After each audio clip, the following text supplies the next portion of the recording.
Magandang araw ho sa inyong lahat. Ako po si KDB, ang inyong abaglingkod. Pag-usapan naman natin ngayon itong nasira ang destabilization plot or scheme na usap na tinangka ng kampo ni dating Pangulong Duterte sa pamamagitan nga po ng PIDEA leaks. So ano po bang dapat natin gawin dito o ng ating pamahalaan? Well, para ho sa akin ay papasukin po ang ICC, yung mag-aaresto, di ba? Tapos, ah bumalik na rin po tayo diyan sa ICC. Yan ho ang pinaka-the best. Bakit kanyo? Unang-una, etong, PIDEA, sabi ko nga rito, PIDEA leaks, failed DSTAB scheme. Diba, papaano 'to naging failed? Eh, maliwanag naman po etong, diyan sa kanila yung, sa PIDEA na yan, eh, ang, naging problema dito, diba, questionable ang pagkatao nito ni Morales pagdating po sa integrity. Pangalawa, yung pinaka pinakapambato talaga nila na si Picoy ay kumanta taliwas po sa kanilang inaasahan. Ay ang layunin lamang kasi talaga ng pagdinig na ito na sinakyan din itong iyaking si Bato de la Rosa, eh, mapagbigyan ang kanyang amo kaya nga nung, magkaroon ng rigudon, nakudeta etong si nakudeta ni Chis Escudero etong si Zubiri o Subiter, nag-sorry si Bato de la Rosa sa kanyang commander. Actually, sabi ko nga, dalawa commander niya eh. Maharlika at saka si dating Pangulong Duterte. Pero ang pinakamayor eh si Digong, di ba? So, kahit po ipatawag na nila etong si Kumar na langya, nung una ko pa lamang narinig ang pangalan ni Kumar, alam ko na, kilala ko na agad itong si Kumar dahil nga po sa connection nito sa BPO industry. At bukod pa doon, meron pa itong mga ano, naalala ko meron pa 'tong mga restaurant na ipinatayo dito sa Pilipinas. And then, Secretary General yata siya ng, I'm not really sure dun sa posisyon ha, diyan po sa ano, sa Violence Against Crime Commission o yung VACC, 'yan. And then meron pa yung ATOM, Anti-Trafficking, bali protection po ito sa mga sa mga dayuhan. Maganda yung kanyang ginagawa bilang isang pilantropo. Pilantropo, ito po yung mga tumutulong sa kung kani-kanino na hindi humihingi ng kapalit, na hindi nga po natin nalalaman. So maganda yung kanyang imahe na basta na lamang nadawit dahil po dito sa isang loko-loko na si Picoy, 'di ba? At kapansin-pansin na binawi na ni Picoy yung kanyang kwento. Sabi niya ikathang isip niya lang because he was just simply um, tripping with his friend, 'di ba? Kay um, Romy. Kaya lang si Bato de la Rosa pinipilit talaga na totoo 'yun. Eh putragis kung umakyat ng korte yung kaso, wala ho yatang judge ang magsasabi na hindi totoo yung claim, yung binabawi mo, yung pagbawi mo, 'di ba? Eh yung may-ari na ng salita ang nagbawi, eh ano pang gagawin nila? O, talagang ipagpipilitan. So dahil nga po failure 'yan, again regardless, ipatawag pa nila etong si Kumar, patawag pa nila si F. Elisa, wala naman na po talagang mahihita. Now, dahil po sa tinatarantado tayo ng mga taong ito, palagay ko ho dapat naman pong gawin ng ating Pangulo, mga kapatid, ay papasukin po ang mga arresting team ng ICC. At bukod doon, bumalik na rin tayo sa ICC. Bakit? Meron bang banta na magkaroon ng posibleng Duterte 2.0? Kayo ho tinatanong ko, meron ho ba na banta or tsansa na magkaroon ulit tayo ng isang malupit na leader? Hmm, 'di ba? Uy, nandito si Chris Ulo, Brad. Kamusta? Yan, shout out kay Chris Ulo. Itong kapatid nating vlogger. Hey, thank you OFW Mommy Lovely. Okay, for letting me know. Kasi hindi ako nakatingin sa comments ngayon lang ulit. Okay, so going back, so pagbalik natin na, kasi unang-una, bago, ito, sagutin niyo po yung tanong ko. Meron bang banta na posibleng magbalik yung dating, yung magkaroon ulit tayo ng malupit na leader? Yung tipong, yung mga tao nagsasabi na hindi nila nagustuhan yung kanyang ginawa katulad ng war on drugs. Kasi kung ikukumpara mo naman ito sa sinasabi nilang malupit, madugo, at marahas na martial law era nung panahon na inimpose ni dating Pangulong Marcos si Apo Lakay, pagkalipas po ng ilang dekada ang mga tao nagsasabi, maganda ang buhay namin nung panahon ng martial law ni Makoy." 'Di ba? Masaya kami no'n, malaya kami nakakalakad no'n, nakakauwi.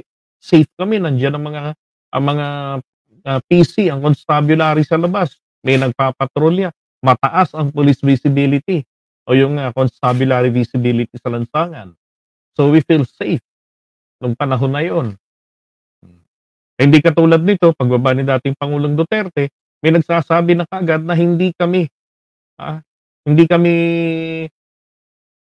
tawag dito, satisfied na maganda ang, war on drugs kasi puro patayan dito, patayan doon. Hindi naman po nawala ang droga, 'di ba? Hindi nawala. Nakatulong lang sa kanila ang pandemic dahil ilang taon din po 'yun, 2 mahigit, na bawal pong maglalabas ang mga tao. Talagang, highly restricted yung galaw natin, 'di ba? Now, tingnan niyo 'to. Naalala ko lang kasi rin etong sinasabi rito nila Boying Rimulya noon, 'di ba, na sabi nila, in ICC has been to countries which have no functioning governments. When they come in when they come in here trying to assert jurisdiction, well, this is misleading. Ang ICC hindi po nag-a-assert ng jurisdiction. Hindi po sila pumupunta sa mga bansa na hindi gumagana ang kanilang, pamahalaan. Alam niyo kung saan po galing ito itong pananalitang ito? Bagamat ito po'y sinabi niya January 27, 2023, ito po ay galing po sa narrative po ng panahon po ni dating Pangulong Duterte. Maski kay Badong Aratilis, yan po ang laman ng utak nun. Kaya nga sabi ko, maligo din naman kahit na minsan sa isang linggo.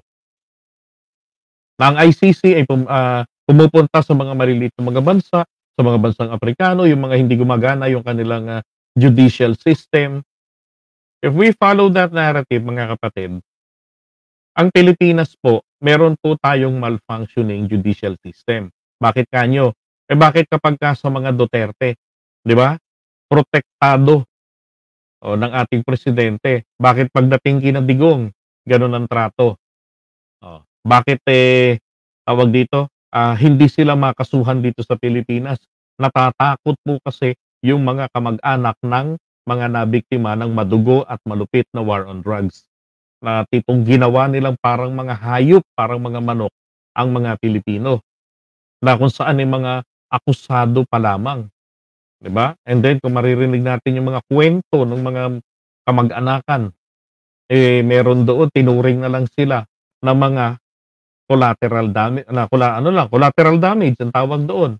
And apparently, you were at the wrong place, 'di ba? At the time or at the wrong time din. Parang minalas ka lang talaga. Wow. Kung hindi sila pumapatay noon, kung walang state-sponsored killing, wala ho talagang mangyayaring gano'n, 'di ba? Hindi ho mapapatay yung mga 'yon. Estudyanteng natutulog, o yung, trabahador natutulog, 'di ba? Yung estudyante nga lang na lagi ko kinukuwento sa inyo, yung apo nung matanda, nagsusulat lang nung gabi para sa assignment, tinamaan ng bala, patay. Hmm. Tapos ang tawag pa sa kanya ng mga Digonians, adik siguro asawa mo. Siguro pinapakain niyo sa mga anak niyo, mga apo niyo, galing sa droga. Putangina, kayo na biktima, 'di ba? Oo. Ngayon mali ho yung sinasabi nila rito. This is what I always say, hindi nag-a-assert ng jurisdiction ng ICC. Ang ICC meron po kasi silang limited jurisdiction na nakabase po kasi yan sa kanilang, sa kanilang charter na pinirmahan ng Pilipinas nila PBBM or nila SBBM noong 2011, nung siya po ay bagitong senador pa lamang. And for sure, natatandaan niya po yan. Okay?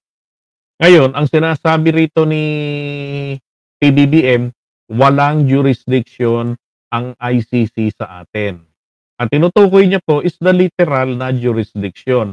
Ang sinasabi naman rito ni Boying is nag-a-assert, iginigiit ng ICC ang kanilang jurisdiction. Ito po, at ang sinasabi ng Pangulo ay magkahawig lang pero hindi po exactly pareho. Kaya nga yung salita ng Pangulo lagi masasabi na subject na naman palagi ito ng misinterpretation. Dahil nga, siyempre, nangingimi po yung iba na mga makadigong o mga nakinabang sa panahon niya. Kaya as much as possible na may makikita silang puwedeng maging, puwede nilang i-twist mula sa mga pananalita ng Presidente Marcos, gagamitin nila. Now, sabi rito ni Panelo, "ICC has no jurisdiction over our country." That is correct. Yan rin ang sinasabi ng Pangulo. So the last statement of BBBM that it's not right for any foreign country to dictate on whom we will file charges against for unlawful acts or for any of them to investigate and prosecute Filipinos or put them to trial for such violation. Well, unang-una, ang ICC hindi naman po ito masabi na this is a foreign country. This is an international organization. At kung ang ICC po ay walang kwenta, gaya ng kiniklaim ng ibang mga Digonians. Simple lang yan eh. Bakit ho yung mga mas malalaking ekonomiya, mas mga mayayamang bansa sa atin, mas stable ang kanilang judicial system, ang judiciary nila. Bakit sila, 'di ba, nagme-member katulad ng mga bansa sa Europe, katulad ng Great Britain, na ngayon ay pinagtataguan daw po ni Digong doon. Kaya ang ICC dapat magmadali, 'di ba? Bakit ang Japan sumasali diyan?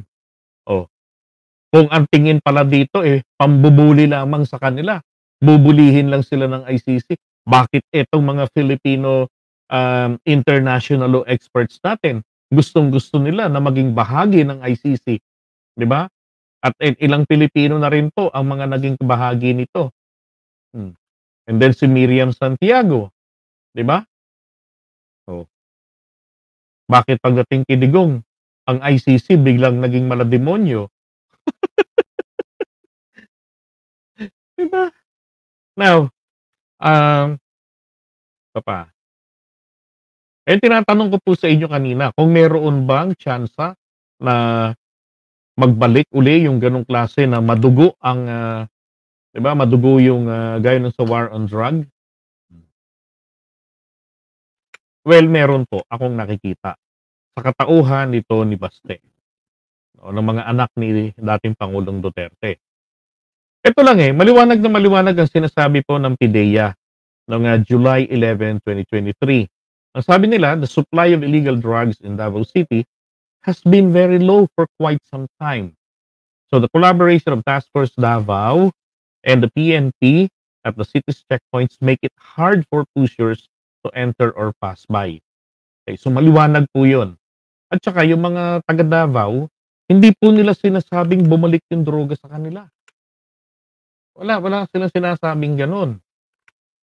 Pero bakit tanging itong si Baste ang nagsabi, bumalik talaga ang droga. Nakabili nga ako Ay, kulang na lang sabihin niyang gano'n Nakabili nga ako Ito, 1 kilo. Tama si Marojas. May droga sa Davao, may droga sa Makati. 'Di ba? Pinipilit So far, dalawa pa nga lang sila na national figure ni Marojas ang nagpipilit talaga. Kay Marojas naman kasi dati pa sinasabi niya, may droga sa Davao. Pero at this time, sinasabi sinabi ng taga-PIDEA na meron man pero napakababa. Hindi katulad nung sa ibang lugar. And then, meron po silang mayor na biglang nagpabida noong March 22, 2024. Bumalik talaga ang droga. I hereby declare that this city, asal presidente, diba? I hereby declare that this city is at war against drugs. Ibig sabihin yan, pasensyahan tayo. So ano na nangyari? 'Di ba? Anong ginawa ng mga pulis? Alam niyo ho ba nilaglag niya yung mga kapulisan? Anong sabi niya ron? Ah, "Mali ka sir, na nakabili siya kundi may supply nga ako." Going back, sinasabi niya na na yung sinasabi ko nga na nilaglag niya. Kasi recently in one of his interview, sabi niya ay those, relieved Davao cops, sabi niya, those were hardworking cops. And he's actually seeking for a transparent investigation. 'Di ba, Jocelyn Auyama? Oh, sabi niya. At hinihingi rin niya na magkaroon ng, ano na i-reinstate agad yung mga pulis, ibalik agad. Sabi ko nga, nabanggit nga ni Sir Carlos Maglasang 'to sa GC namin, eh. Bakit aayawan pa ni Baste, mas marami nga yung mga nasa 1,500 na yung dalawang batalyon ng SAF. So, higit pa sa pulis ang kakayanan nun, 'di ba? Puwedeng mag-traffic, puwedeng checkpoint, puwedeng, 'di ba, yung, manghuli. Oh, mabilis, marami silang kayang gawin. Now, ang sabi niya ho, ah, wala naman akong inutos sa kanila na pumatay. Ang sabi ko lamang, if I paraphrase this, nagpasikat lang naman ako na sabi ko, etong, lungsod na 'to, dinideklara ko na nasa ano kami, giyera laban sa illegal na droga. Pero hindi ko sinabing pumatay sila. Sabi niya. Siguro tatakot siya na madamay sa investigation. Paano? Because of the chain of command response, yung, chain of command responsibility. Hindi man niya inutos but the gesture came from him. 'Di ba? Sabi pa nga raw niya, wala naman akong inutos sa kanilang pumatay sila. Ang sabi ko, pagka ano, ako ang papatay.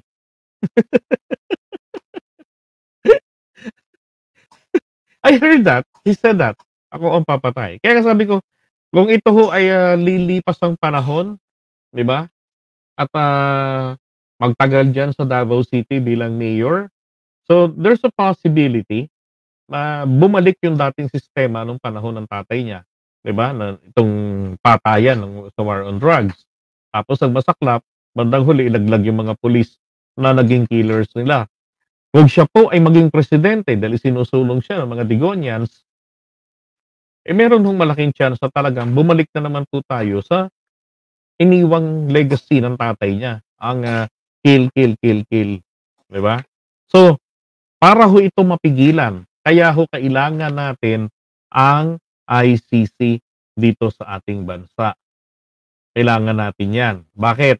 Ang purpose po kasi ng ICC, ito ho ay para magkaroon ng takot ang mga leader o yung magiging future leader natin na posibleng lumitaw at maging malupit. Yan ho, para po yan pang-deterrent sa mga possible tyrants na lilitaw kalaunan. Okay? So yun po ang purpose nitong ICC. Kinikilala rin naman ng ICC ang judicial system ng mga bansa. Kaya nga meron yang tinatawag na principle of complementarity. Ang principle of complementarity ay nakakahawa si Alice, Ang principle of complementarity, simple lang naman ito. Ang sabi roon, kung ang isang, ito yung pinakasimpleng paliwanag doon, hindi ko maintindihan at daming hirap na hirap intindihin yun at ipaliwanag. Ito lang po yan. Ang sinasabi ng principle of complementarity, kung ang isang bansa na kasapi nila ay nag-iimbestiga na o nililitis na ang mga akusadong sinampahan ng reklamo sa kanila at kumbinsido sila na genuine yung investigasyon, kumbinsido silang genuine yung prosecution, then ipapaubaya na nila doon sa proseso ng bansang yan. So yung kasong isinampa sa ICC, i-dismiss nila. Oh. 'Di ba ganun po kasimple, hindi ba maganda yun? Oh. Kasi dito sa Pilipinas, look, ang tagal na ng kaso ng issue na yan ng pagpatay. Dahil nga po sa utos, sa state-sponsored killing ng war on drugs. Ang tanong, bakit walang naikakaso rito kay Duterte? Ba't di nyo kausapin yung mga pamilya ng mga biktima? Ang sinasabi nila, The reason behind why I don't wanna sue Duterte here, it's because of fear. Meron pong fear factor. Natatakot sila sa kanya. Napakalakas ng kanyang impluwensiya. Binaon niya pa nga sa utang na loob ang mga kapulisan natin, ang mga sundalo. Dinoble-doble niya yung kanilang mga sahod para magkaroon talaga siya ng kontrol at magtanaw ng utang na loob sa kanya. Hmm. Kaya walang nagsasampa ng kaso rito. Now, pagdating naman dun sa investigation during his time and during the early days of this administration, nag-investigate but etong DOJ, but those were bogus investigations. The very purpose is simply is budulin lang nila etong ICC para pairalin ang principle of complementarity. Eh, ang problema, kung meron po tayong 6,000 na killings galing sa war on drugs, dapat nga raw po sabi meron ding 6,000 na folders. Ibig sabihin, inimbestigahan. Dapat ito agad-agad. Kasi yan po ay standard po, SOP po yan ng ating kapulisan. Na kapag kami mga ganyang insidente, dapat po meron agad na malalimang investigation. Meron dapat itong resulta, may report. 'Di ba? Pero wala eh. Oh. Kaya sabi nga hindi niyo maloloko ang ICC. Now, ang tanong, saan ba nanggagaling yung sinasabi mo JDB na meron pang jurisdiction sila dito sa atin? Ano ba namang kabalbalan yan? Eto nga, papakita ko sa inyo yung pruweba. Para siyempre para masaya. And then here we go. Eto. Hmm. Petsa, July 21, 2021. Ito yung portion. Even if it has deposited the instrument of withdrawal, it shall not be discharged from any criminal proceedings. Whatever process was already initiated before the ICC obliged the state party, which is the Philippines, to cooperate. Ang desisyon na yan ay 15-0 ng March 2021. Pero July 21 lang po nila nilabas sa publiko. So ito po ang portion na to, ang maliwanag na maliwanag. Maliwanag pa sa sa kinang ng ulo ni Bato de la Rosa. Na meron po tayong obligasyong makipag-cooperate and that includes the result of the proceedings. Ano yun? Diba? I-implement natin yung warrant of arrest. I-implement natin kung anong dapat i-implement na makakatulong. Okay? Kaya yung sinasabi nila na walang jurisdiction, and again, gusto ko lang din pong linawin yung sinasabi po ng ating Presidente Marcos, he was speaking about the jurisdiction. Okay? Pero, hindi po ito dapat na ma-misinterpret na sinasabi niya na wala po tayong obligation. Na totoong wala pong continuing or ongoing na jurisdiction sa atin.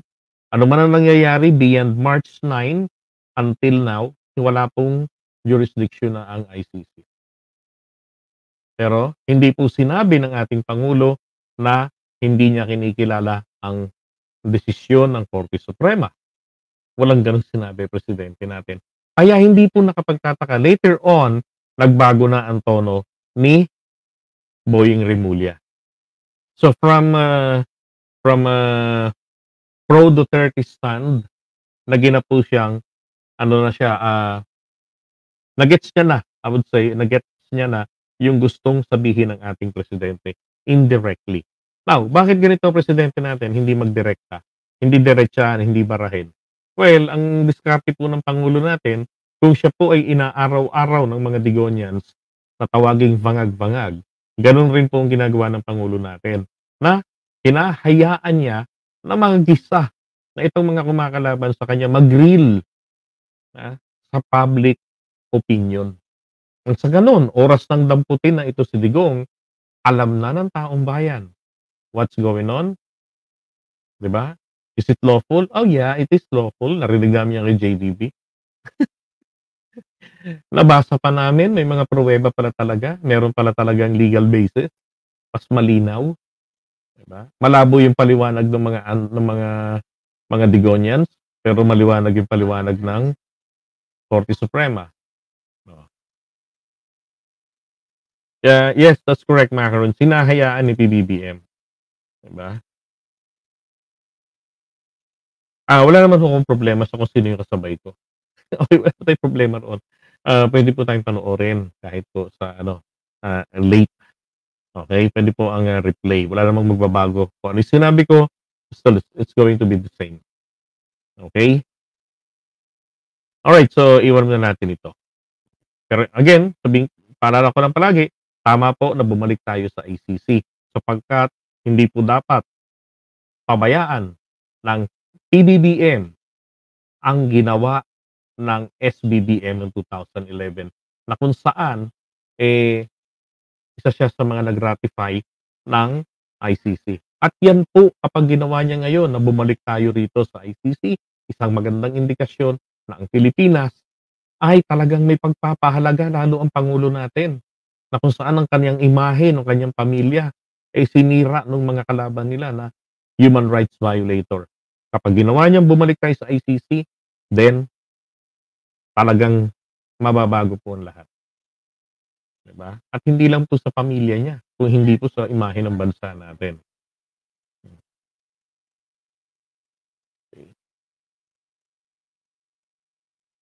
Okay, tanong, if judiciary is not properly functioning, how come there is ang, DOJ secretary? Ano pong ibig sabihin?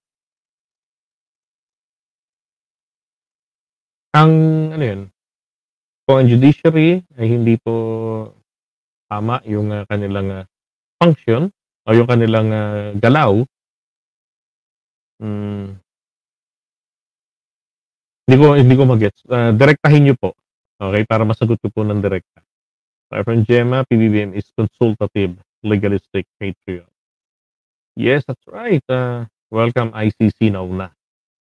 Okay, and from Josh, ako, ikaw, apartheid is a crime against humanity punishable under the Rome Statute of International Court. Okay, Sword of Damocles ang ICC.